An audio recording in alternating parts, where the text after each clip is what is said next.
지난 8월 이후 잇따라 달려온 국회가 11개월 만에 잠시 쉬어갑니다. 오는 10일쯤부터 7월 임시국회가 시작될 것으로 보이는데요. 열흘의 휴직이 여야 사이 공방도 휴전일까요? 그렇지는 않을 것 같습니다. 일단 윤 대통령의 장차관급 인사가 쟁점이 될 것으로 보이는데요. 이준혁 기자 리포트 보고 오시죠.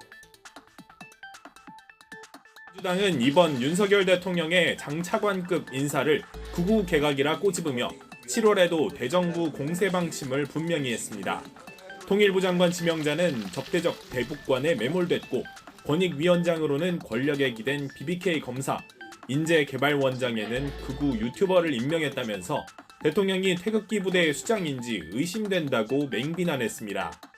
문제 있는 인사들이 포진되어 있기 때문에 철저히 검증할 것입니다. 법무부의 인사검증 시스템이 여전히 제대로 작동하지 않다는 사실을 국민들께 알려드리겠습니다.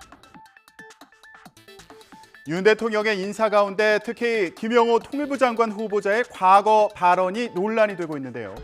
민주당은 김 후보자가 북한 체제 파괴나 김정은 정권 타도 등 강경 발언을 이어온 걸 볼 때 남북 교류를 이끌어야 할 통일부 수장으로서 부적합하다고 비판하고 있죠.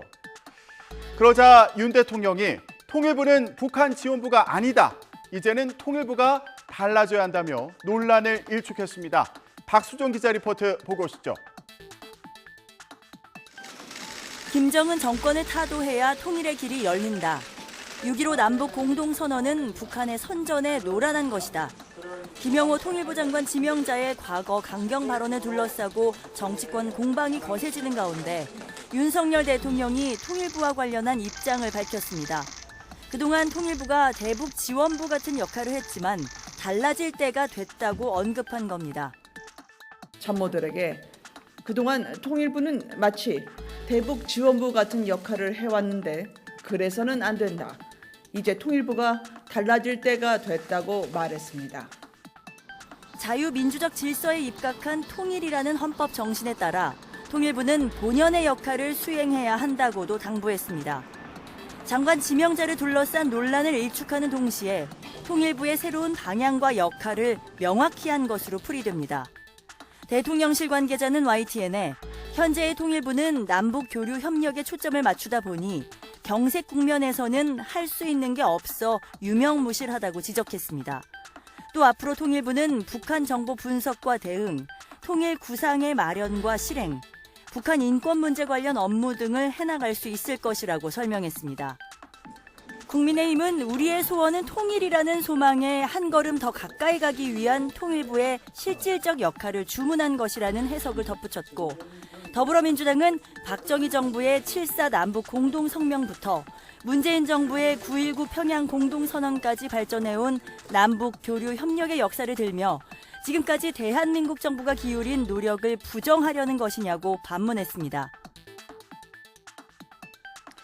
여야는 지난 6월 임시국회에서 이태원 참사 특별법을 신속 처리한 건 패스트트랙으로 지정한 걸 두고도 공방을 이어가고 있는데요.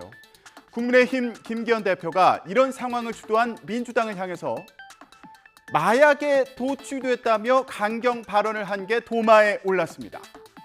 민주당은 사과하지 않으면 윤리위 제소까지 염두에 둔 것으로 보이는데요. 국민의힘은 할 말 한 거라며 맞서고 있습니다. 조소호 기자 리포트 보고 오시죠.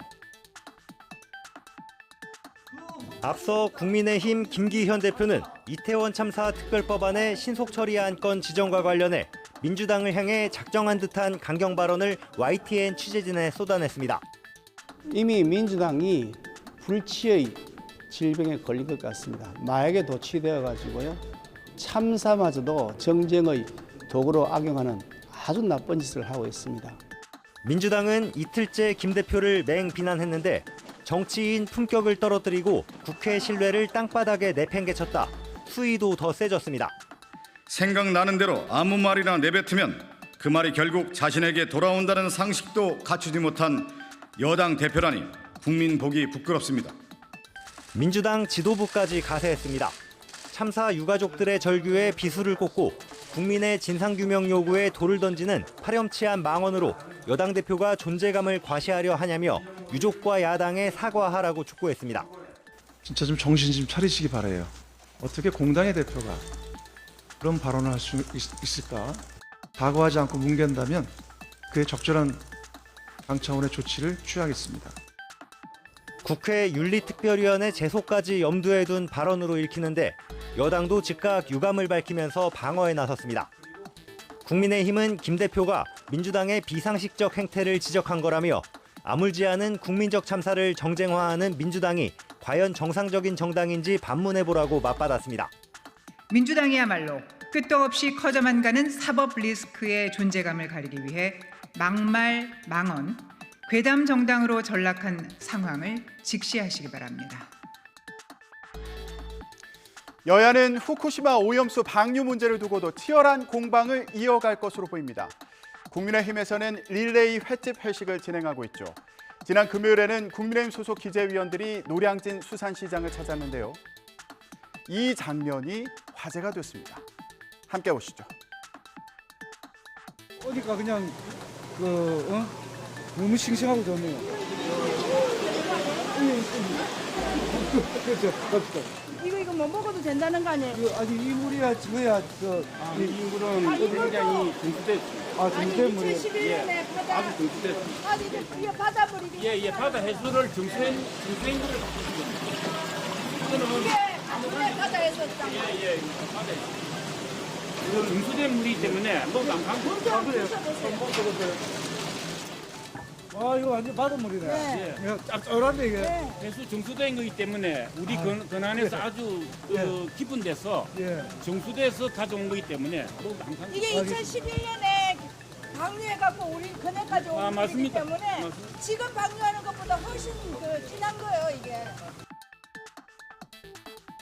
이에 대해 민주당은 수조 속의 생선들도 황당했을 거라면서 비판했습니다. 아직 오염수가 방류되지도 않았는데 바닷물, 그것도 노량진 수조의 물을 맨손으로 떠마시는 게 무슨 의미가 있느냐면서 국민의힘이 일본보다 더 조급해 보인다. 왜들 이러시냐고 목소리를 높였습니다. 야, 수조 속 바닷물까지 마시는 쇼를 하고 있습니다. 횟집 먹방에 이어 바닷물 먹방까지 이런 코미디가 어디 있습니까? 국민들 보기 부끄럽지 않습니까? 국민의힘은 국민의 생명과 안전을 담보로 먹방 쇼로 호도하지 말고 국회 청문회에 즉각 응할 것을 촉구합니다. 이런 국민의힘 행보에 대해 지난주 기자간담회에서 당을 향해 쓴소리를 했던 홍준표 대구시장은 어떻게 보고 있을까요? 지금은 이런 쇼가 아니라 민생에 조금이라도 더 귀 기울이고 작은 성과라도 내야 하는 거 아니냐는 지적에 홍 시장도 그런 퍼포먼스는 너무 가볍다고 지적했는데요. 문재인 정부는 반국가 세력이 맞는다며 윤 대통령의 발언을 옹호한 걸 두고 일부에서 압수수색 받더니 쫄았냐는 여론이 나오는 데 대해서는 개짖는 소리다 이러면서 일축했습니다. 홍준표 대구시장 상임고문 면직 이후에도 당 상황에 대해서 할 말은 한다는 입장인데요. 앞으로의 발언도 궁금합니다. 이런 가운데 국민의힘에서는 어제 이 사진도 관심을 끌었습니다. 자세히 볼까요? 네, 최경환 전 경제부총리와 이준석 전 국민의힘 대표가 한자리에 있네요. 지난달 30일 최 전 부총리와 이 전 대표가 만찬을 했습니다. 이 자리에는 이준석계로 분류되는 김용태 전 최고위원, 이기인 경기도 의원과 안철수계로 분류되는 구형모 전 국민의힘 혁신위원도 함께했습니다. 최 전 부총리는 보수 연합군을 언급했습니다. 나경원, 안철수, 유승민, 이준석은 물론 박근혜 전 대통령까지 힘을 합쳐야 총선에서 이길 수 있다며 서로 적대시하면 안 된다는 취지로 말한 겁니다. 또 젊은 보수 정치인의 역할을 강조하면서 애정을 담아서 옳은 목소리를 내라고 당부하기도 했습니다. 최 전 부총리는 내년 총선에서 앞서 사선을 한 경북 경산 출마 가능성이 돌고 있고요. 이 전 대표도 내년 1월 당원권 정지가 풀리는 가운데 서울 노원병 지역에 도전할 것으로 보이죠. 총선이 1년도 채 남지 않은 만큼 당내 이런 움직임에도 관심이 모아지는데요. 지도부의 반응도 궁금합니다. 민주당에서는 이 인물의 발언이 관심이죠. 광주를 방문한 이낙연 전 대표입니다. 어제 광주 5.18 민주미역을 참배하고 정부와 국회의 현 상황을 지적하면서 민주당의 역할을 주문했습니다. 들어보시죠. 정부는 무능한 데다 폭주를 하고 있고 국회는 국민의 신뢰를 얻지 못하고 있습니다. 이런 때 제가 몸담은 민주당이 중요한 역할을 해줘야 할 텐데 국민의 기대에 많이 미흡합니다. 혁신의 핵심은 도덕성 회복과 당내 민주주의 활성화입니다. 혁신은 민주당의 눈높이가 아니라 국민의 눈높이에 맞는 혁신이 되어야 합니다. 민주당 혁신위원회는 이번 주 중에 혁신안 2호로 꼼수 탈당 방지책을 발표할 것으로 알려졌습니다. 비위 의혹 등으로 문제가 제기된 사람이 징계 절차가 시작되기 전에 탈당하면 5년간 복당 금지 대상에서 제외되는 허점을 바로잡겠다는 건데요. 김남국 의원, 송영길 전 대표 등의 꼼수 탈당 비판에 대한 대책 마련에 나선 겁니다. 혁신안 1호인 불체포 특권 포기 서약서 제출과 체포동의안 당론 가결에 대한 당내 여론도 미온적인 가운데 혁신위가 혁신안을 관철할 수 있을지 주목됩니다. 지금까지 전국 브리핑이었습니다.